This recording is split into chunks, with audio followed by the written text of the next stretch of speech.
We are creating a platform for those who are curious, one that tells the story from the artist's perspective. Moments in time captured from the innovators who are reshaping dance, music, theater, and the visual arts. This is the Working Artist Project.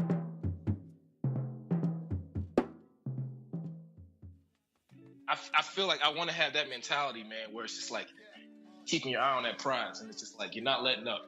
To me, that's triumph. I don't want victory. I want that shit to continue, just keep going up and up. You know what I'm saying? Like, I don't want to win just one championship. I want all of them forever. Today on the Working Artist Project, I have the one and only Corey Fonville. Corey is a drummer, an educator, and all-around amazing human being. He's played with Jackie Terrison, Christian Scott, and Nicholas Payton, just to name a few. Corey and I got into a lot of great topics. We talked about the state of jazz in America. We talked about what it's like to be a black man in America, the trials that you go through with that. We also spoke about how to build your career. He broke it down like many of my other guests haven't up until this point. The material that we cover today is definitely valuable for those of you who are entrepreneurs and also those of you who are musicians. So I know you're going to like this episode, so sit back, relax, and enjoy the show. I want to welcome the one and only Corey Fonville to the Working Artist Project. What's up? Yeah, man. So I like to start out the podcast just by getting getting the story of Corey. You know what I mean? For the people who don't know you, let them know where you're from, where you're going, and all of that. Well, born and raised in a city called Virginia Beach, Virginia. Basically the southeast part of the state of Virginia. It's basically, my parents weren't in the military or currently aren't, but it's a big military city. So it's, a lot of transient folks in and out, every couple of years, man. So, working class city, man, not a huge music hub at all. Okay. So, I had to go out here and try to figure it out. Thankfully, my dad is into music. He's not a musician, he's a fireman, but he loves jazz and just anything creative, man. And he always had an eclectic ear. And so, before I was born, he was already sort of checking out a lot of the fusion stuff and just jazz, man, cool music. And then once I came around, man, and I was basically a sponge and just soaking it all up. Yeah, man, I noticed that you say you started playing drums when you were about 2 years old. Yeah. Do you remember like the first time you saw drums or what inspired you to want to play? I think it was a combination between, church early on when I was, we would go to church as a kid and I would see the drums on stage and, I would just sit there and like just be staring at him the entire time. The cat on drums and, also just being at home, man, I don't know, music would come on and then, the whole pots and pans deal. Mm-hmm. So I do honestly remember the first day I received a little junior drum set. It was for Christmas when I was 2 years old and a couple months. And I remember that day, man, coming down and like my parents surprised me with this little kit, man. And from then on, I was rocking, couldn't stop. Every day I would just play, if music came on, you better believe it. I was trying to play along to it. If MTV was on or whatever, I was trying to keep up. It was just one of those things where, I just loved music. And, it was always a big part of my life from the early stages that I was able to comprehend what was happening. That's dope, man. I got a little nephew. I bought him a drum set around the same age, man. He never touched it. He never touched it, man. Broke my heart, bro. That's funny. But you can't really. It's like either a cat really wants to do something or they don't, and obviously you did. Yeah, it's natural, man. You just sort of, you just gravitate towards it, and the best way I can describe it is it's like it found me. Like I didn't go seeking it. It just sort of happened, like organically, man. Just like, well, shoot, he keeps banging on stuff. I mean, he's using the glass on the stereo speaker, like where you put it was like, it was one of those old TV sets where you put the stereo in here and then you have the TV, straight up 90s. Right. And so like the glass was always like a symbol. And my parents like, all right, we can't have him breaking this shit. So we need to go ahead and start getting him. We need to go get him a drum set. I think what happened was my dad used to go to the music store and grab sticks, whatever he saw in there. And I think I remember it just being, it was some Pro Marks. Because I just, you remember the little black line that would go around the stick. And, that always Yeah. like, it's still nostalgic to me when I see it. And so he would get the sticks cut down. Like he would have those guys like cut them in half because our hands were so small. Just, Okay. yeah. Okay. So I can at least, be able to hold the drumstick in my hand, man, and try to go to work. So, Oh wow, man. anyways, I mean, I remember all of that, man. And, from then on, I got a little older, kid from the suburbs, in Virginia, you start playing sports, of course. And then around that time, I got a full size drum set that a neighbor gave me. It was an old Rogers kit from like the 60s or something. And I remember it had no bottom heads. It was an interesting kit because of the way it was shaped. It wasn't your typical drum set, the like drums. Like it was weird. I can't really describe it. But anyway, it had no bottom heads. Had a vibe though. And once I kind of got over that, my parents finally were like, okay, let's go ahead and buy him a real nice drum set. So they caught a Mapex Saturn Pro that came out around like 96. And it was straight up power toms, that was the time.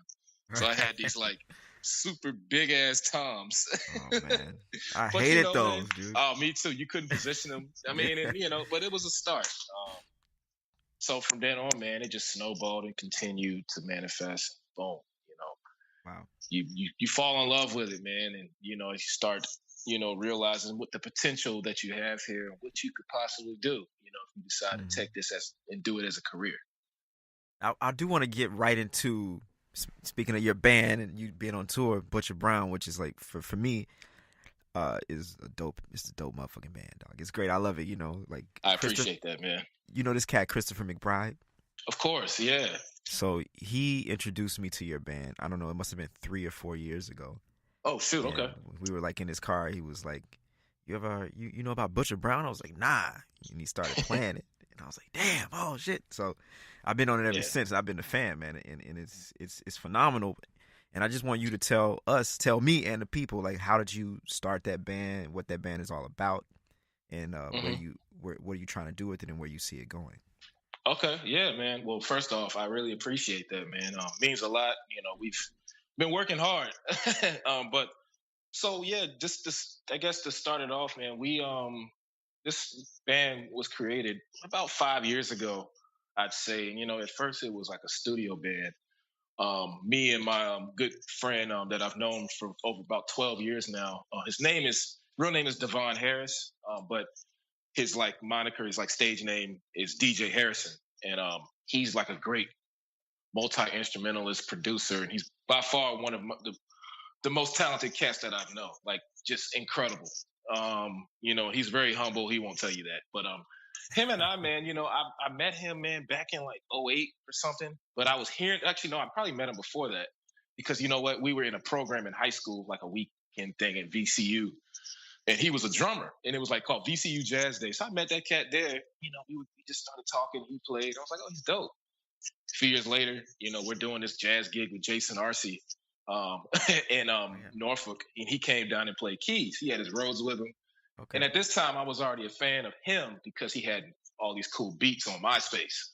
So, okay, I'm like, all right, man, good to finally play with you. I'm like, you're dope. And I go off to school. And he would always, and anytime I would see him, when I would go home, Devon would give me these CDs of like current shit that he's working on. And I would go back up to New York and just show my friends, and they would just be blown away. Like, yo, this is so bad, blah, blah, blah. And so, I always knew that him and I, at least I'd hope, that we'd have the opportunity to work together in some way. And, so once, I didn't finish school. So once I like went back home to Virginia around like 2011, I was sort of doing some soul searching, man. I was only 20, 21. So I was still really young. But, I had the opportunity to play some gigs with notable jazz artists or whatever. But I would go up to Richmond a lot, man. I was living at home with my parents, and I would just drive up, like a 2-hour drive up to Richmond, and like just go hang around these cats and be like, yo, let's play. Like he had a studio set up at the house. Okay. And dude, like just would go up there and record stuff just to see what happened. And low key, that was sort of like where it started, and now it's evolved into a thing, and we got more serious. Once we started really putting stuff on wax, like I said before, it was like a production thing where we used to just create these songs and send it off to people and like producers and be like, "Yo, chop it up, whatever." Oh, And wow. Okay. after that though, like we realized, like, you know what, I think we could do more with this and like potentially play some shows. Like let's see just to see what happens. And so, time just started going by. I mean, a couple years ago, like 3-4 years ago, we recorded the first album. We put out called All Purpose Music, and yeah, I mean, it seemed to do pretty well. We put it out through a label called Rope-a-Dope, up in Philly. And yeah, I mean, like I said, it's just one of those things that slowly but surely just started going up and up, man. It's been a slow climb, which I like though. Like I didn't want it to blossom too quick. You Mm-hmm. know, it's constantly evolving, and like the music is always getting better. Just because I feel like we're searching for something new every time we play together. And so, yeah, man. I mean, it's fortunate. I'm fortunate because all these cats are all from home, from Virginia. And I didn't go to VCU, but I feel like I'm sort of like an adopted kid at that program now. But all four of those guys have gone through Virginia Commonwealth University, and in which is where I met them as well. So just being in Richmond, Right. and so yeah, it's been a really cool ride with these cats, man. And I couldn't ask for a better group of musicians to work with and also call my friends. There it is, man. And listen, y'all, you got to go check it out. Butcher Brown is like some of the funkiest. If you like James Brown, if you like Parliament Funkadelic, if you like anything funky, then you're going to like this, So basically, if you breathing, you're going to like it. That's how I feel about it. But I do like the name of that record, and I feel like it's kind of y'all's slogan, like all-purpose music. You know what I mean? Like, like what does that mean to you? Well, I think at the time when we put that out, well, actually, it was while we were recording it. And it's funny, we recorded that record in late January of 2014. And I remember we were like snowed in because there was a huge blizzard that hit in Richmond. And like, so literally we were just like, yo, I mean, we can't really leave the crib right now. So we're going to record all of this, for the next 3 days.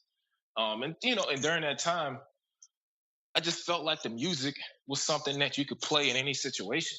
Whether you're home or in the car or like washing dishes or cleaning up the crib, whatever you're doing, it could be background music at a festival when bands are changing. Oh, when a new band is coming on stage, when they're doing like all that kind of stuff.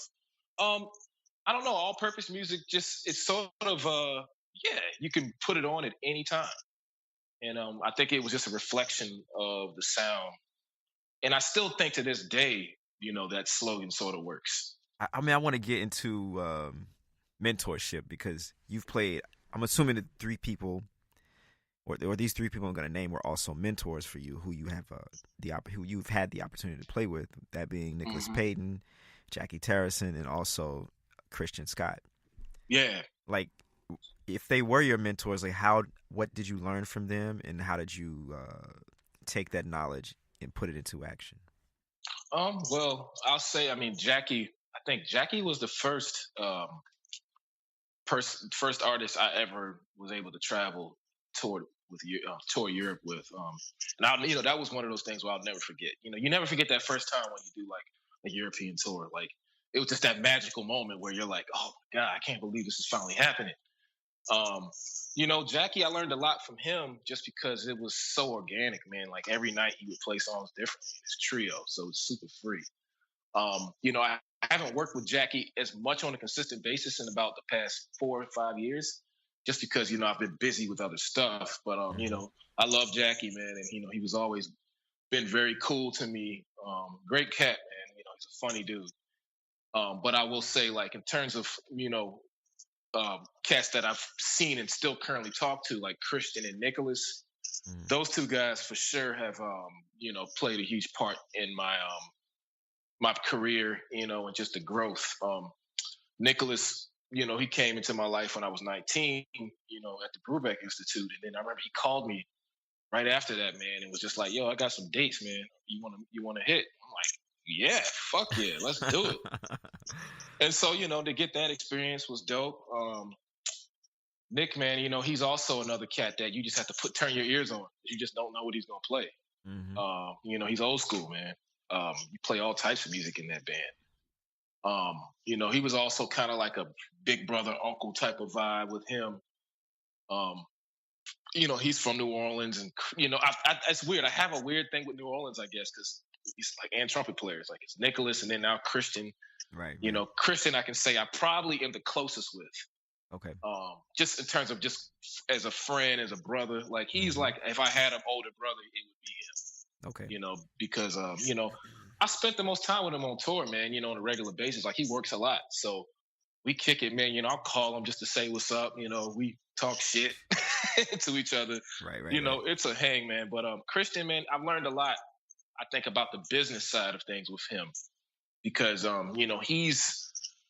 he's like 30. I think he just turned 35 last week. But he's that generation where it's sort of like he's like the first of our generation where it seemed to the record industry sort of was on a decline.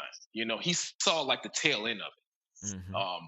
So he was kind of like one of the first cats of our era that had to do everything DIY. You know what I mean? Like basically putting up your own stuff, man, putting up your own money to make this work. Right. Funding your tours, no tours, barely any tour support. So I learned a lot with him because he saw both sides of it, being that his uncle is a well-known saxophone player, Donald Harrison. He saw that and was able to go on the road with him. But also, Christian being, that he came out in like 2006, but he like decided to go in the total opposite direction of what they wanted. They wanted him to be a traditional trumpet player, play like, straight ahead. And he was like, nah, I'm going to come out with this like futuristic or fusion stuff or whatever, progressive rock jazz thing. And we're going to see what happens, which he did it, kind of shook the world up. He got nominated. And, that was all I had to see. And, he also was just incredible with his branding, like for jazz artists. I mean, I feel like that's one thing that we lack, especially just creatives. Like we forget about the branding of things. Like we're so concerned with how the playing and like working on our scales and just having the technicalities, having a technical facility on our instrument that we forget like, oh yeah, I have to also get my brand up. How do I build my worth in this market that has been on a decline? Like, how do I like keep pushing it forward though? Yep. And so, I was able to see this, a young cat that looks like me, looks like us doing it, on a high level. And, he's a real dude, man. He'll tell you anything you need to know. Like I would ask him questions and he always tried his best to give me the realest answer.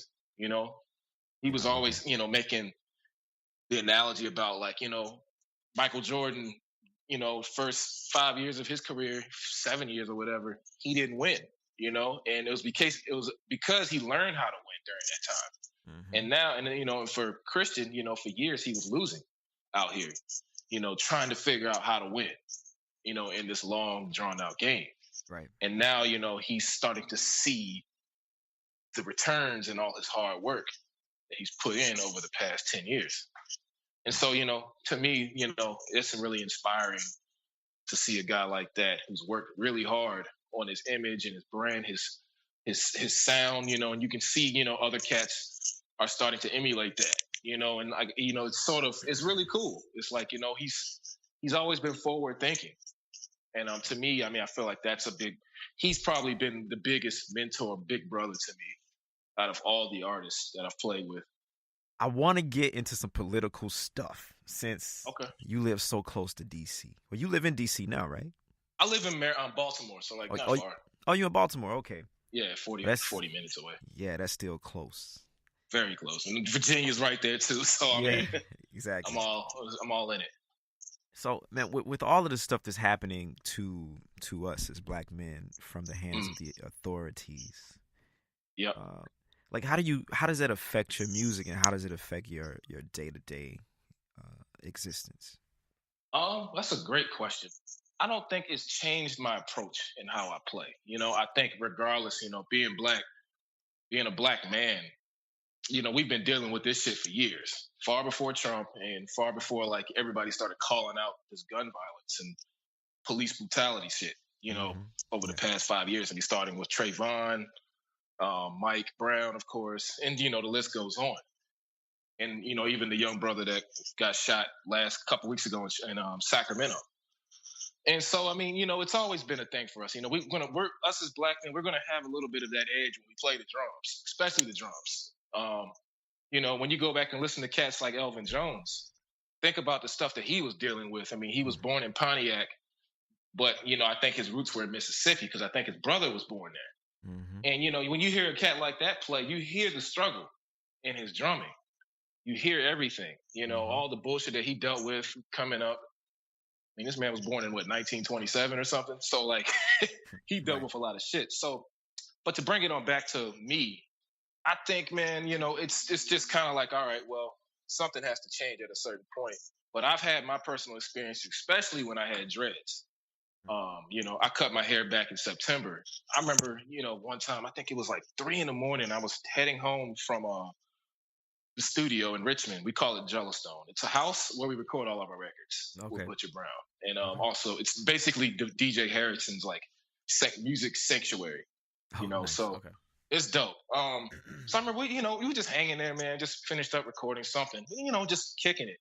So I'm heading back to my spot, and for some reason it's like 3 a.m. and I'm like, okay, I'm just gonna driving home, whatever. Smoked a little weed, kept it moving.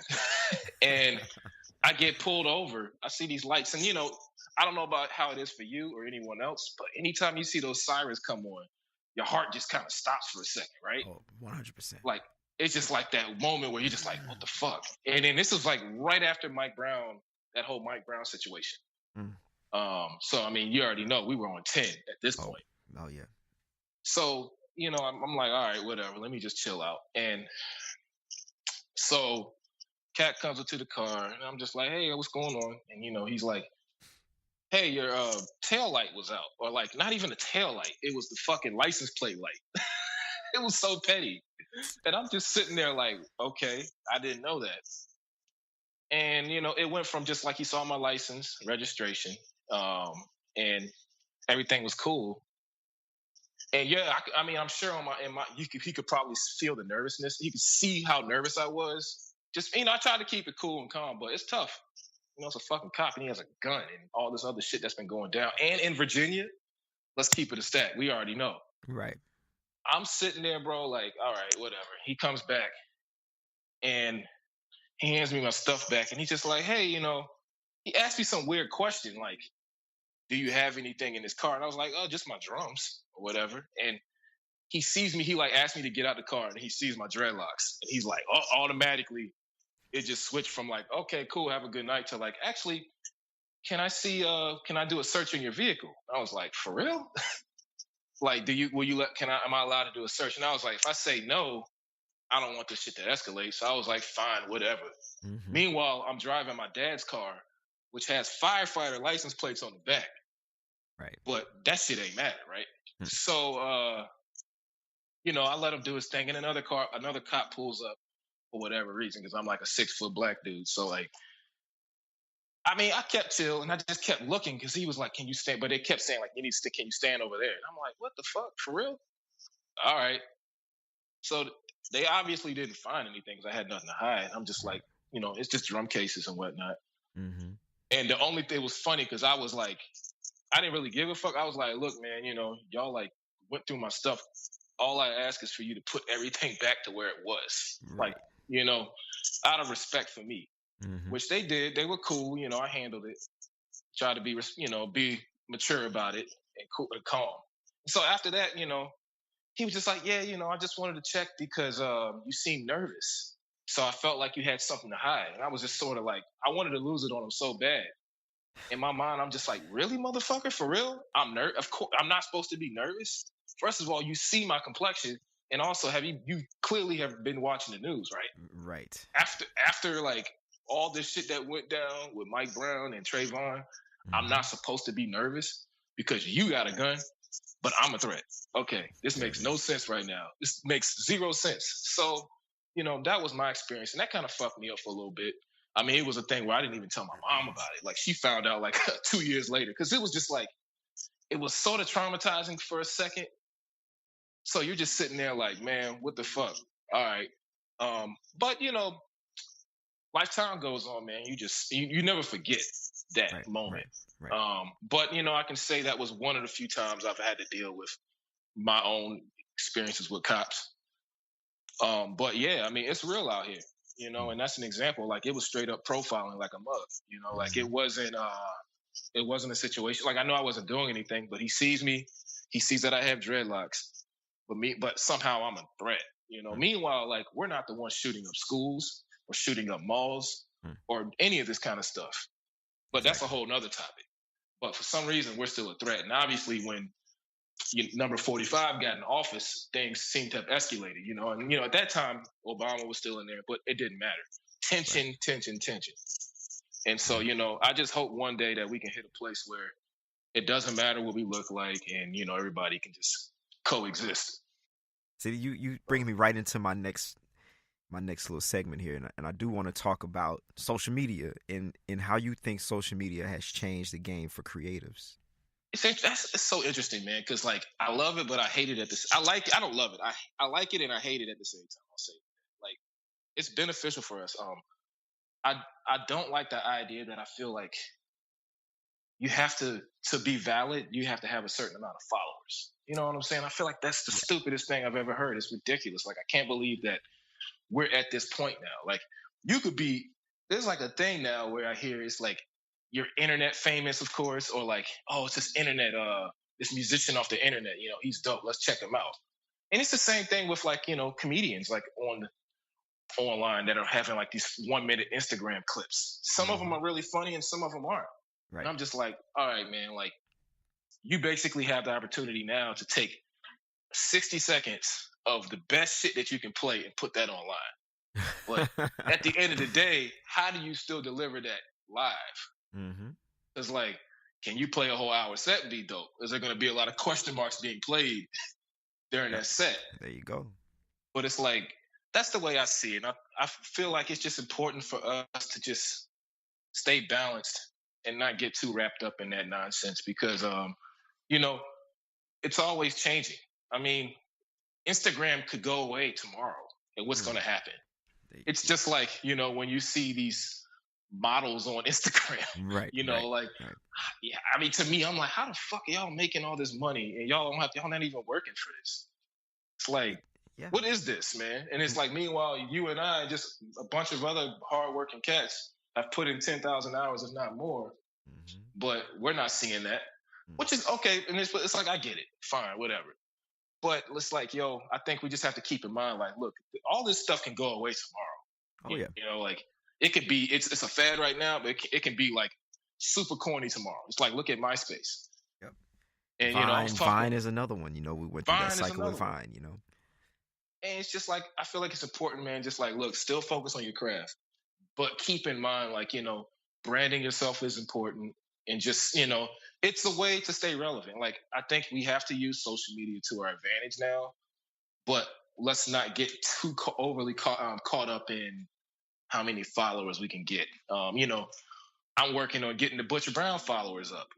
I have a pretty good following on Instagram, and I pretty much say all that is due to Christian. What I'm saying? Like, I'm not gonna sit here in front like, oh man, yeah, they just like me because I play some dope drums. Like, nah, man, it's because I've been on the road with this cat Christian, and people know him, and he has the juice. So it's like, they find out about the other artists. Like, I'm just real, man, with it. Like, some people they get so caught up in that. Like, I'm like, man, whatever. I'm grateful. I'm glad y'all like me. Thank you. Right. But anyways, social media is weird too, because there's people that think they know you just because they're friends with you online or they follow you or something. So it's like, there's this thing where like they see you in person, they start talking to you as if like we're homies. And I'm like, bro, I don't even know you. Like, you're not my homie. Like, yeah, I get it, but it's just like, we're not friends on that level. Like, and then, you also do have cats where it's like, okay, you got mutual friends. Like, me and you have a lot of mutual friends. Like, you're friends with Corey, Christopher. I mean, the whole squad that I know. Right. So it's like, automatically, I'm going to have a different connection with you. And also, my friend Abinette. Oh, of course. Yeah, and Abinette was the first cat that told me about you like years ago. Okay. So it's just like, Abinette's like always been sort of like I mean, he's not really a little brother. We're like a year apart, but we have like this thing. He would always used to ask me a lot of questions just about drums and music, and I've helped him out with just a lot of little stuff. But man, he's a great cat, and he told me about you. So in that sense, it's like I see you differently than maybe I see a cat that I really don't know at all. That's like, yo, man, you the homie, bro. Like, oh, my homie. And I'm just like, wait a minute, we don't know each other at all. There's no connection here. Right. And so that's where it just gets odd. Or also, it's like a person follows you online, but then you see them in person and they pretend they don't know you. That is the corniest and wackiest shit I've ever seen. So that's where it's a turnoff. And I'm just like trying to find that balance of like, okay, like I feel like I try to be my honest self online just like I am in person. I'm not a one that fronts and takes a bunch of photos of myself. That's just not me. Like to go like, I mean, some people, they genuinely take a lot of pictures of themselves. That's cool. Or get photos taken. Like that's their vibe. Not me. Like I'm a sweatpants and sneakers and t-shirt type wearing cat. Right. That's what I do. Hell, I wear that on a damn gig too. Like I'd be chilling. And so, I mean, it just depends on the situation. And, I've been granted that with Christian and with Butcher, we just do our thing. It basically is sort of reflection of the way the music is too.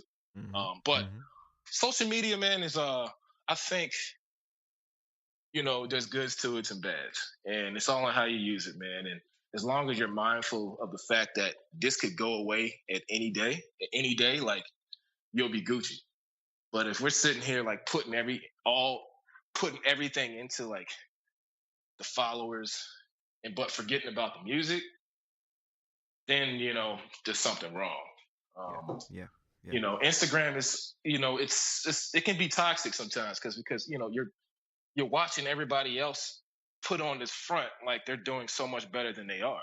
A lot of the time. And I remember I think Jim Carrey put something up online and was said like, I mean, damn, his quote, I don't know it word for word, but it was something along the lines of, no wonder everyone's depressed. We're sitting here watching everyone else pretend that they're so successful. Or like, we're too busy like having eyes on others. And like, that was the whole thing. Like, I used to hear the term keeping up with the Jones or whatever. That's essentially what we're doing now. And it's even worse because it's like you have access to everybody.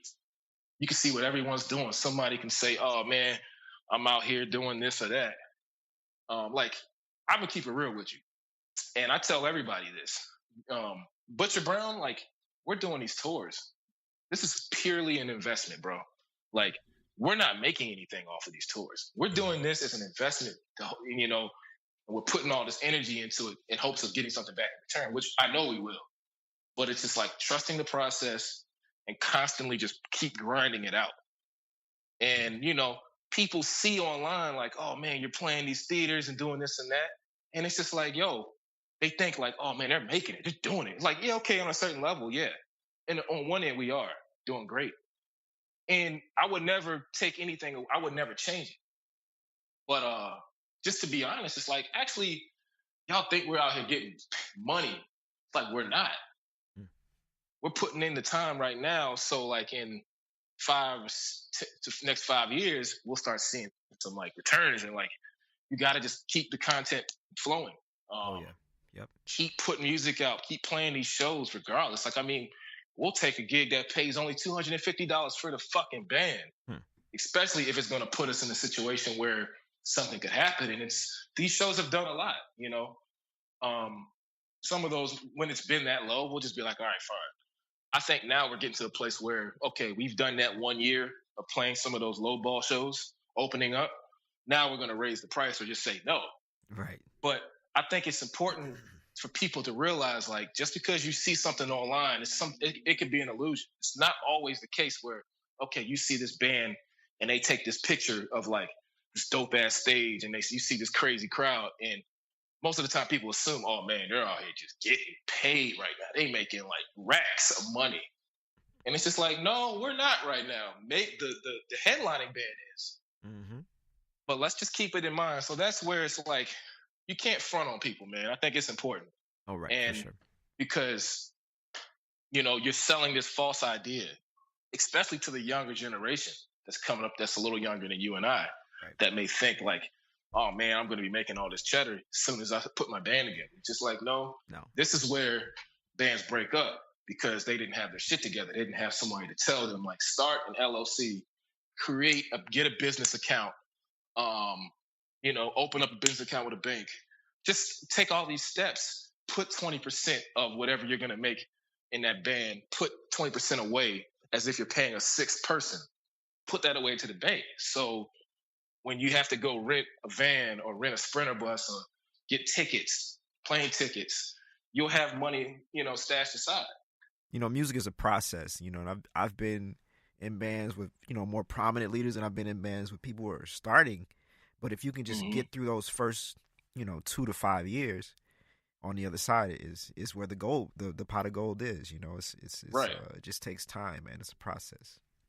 I mean, it's like even the stuff I see that you do with the session, like, it's important to have, your own project that you enjoy, man. And like you're playing with your friends. I'm sure you have a ball playing with those cats. Oh man, yeah. And we've been together for over 5 years, man, I feel like musicians are very afraid to have these conversations, a lot of the time. Like they don't tell you. I mean, it's like you have to talk about this, man. And, I try to, I learned this because of Christian, to be honest. I mean, he told me a lot of these things. I felt comfortable enough to ask him, but also I just spent so much time with the guy that, like, he would just start talking about things and I would listen because, I was able to see it firsthand, and by the time I joined, he started seeing returns on all his hard work. But so, by the time, I came around and decided we started doing this Butcher Brown thing, I got it. And also with the help of a great drummer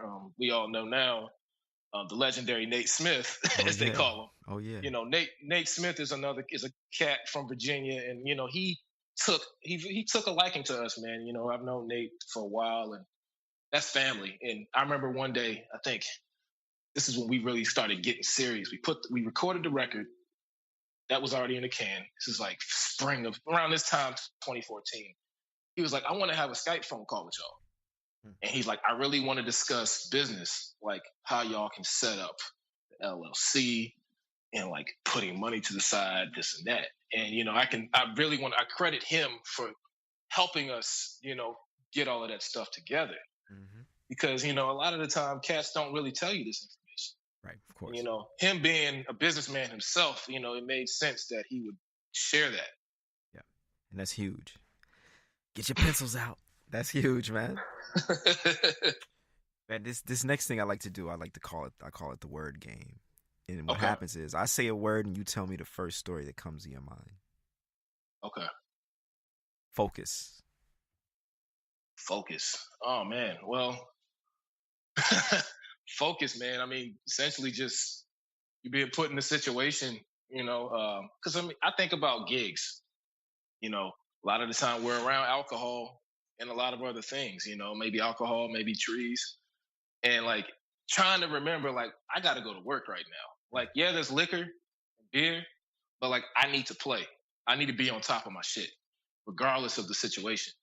Like everybody else is having a good time, but at the end of the day, people are watching me and I want to deliver. And so, I mean, I try to always be cognizant of that, man. Staying focused in all situations, man.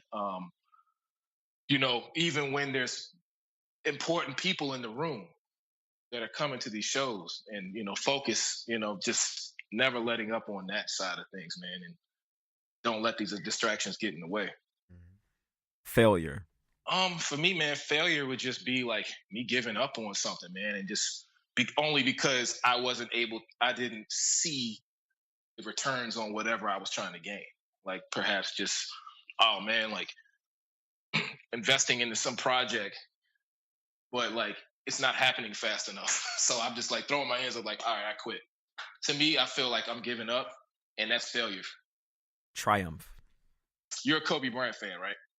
Oh, you already know, Doc. so we can have that conversation. So that's the thing, is that Black Mamba shit. Like I feel like I want to have that mentality, man, where it's just like you're just keeping your eye on that prize, and it's just like you're not letting up. To me, that's triumph. So like you just, it's there, like victory. But the thing is, I don't want victory. I want that shit to continue, just keep going up and up. You know what I'm saying? Like, I don't want to win just one championship. I want all of them forever. Right. And like, just keep on. Like, never let up off the gas, bro. And for me, that's everything.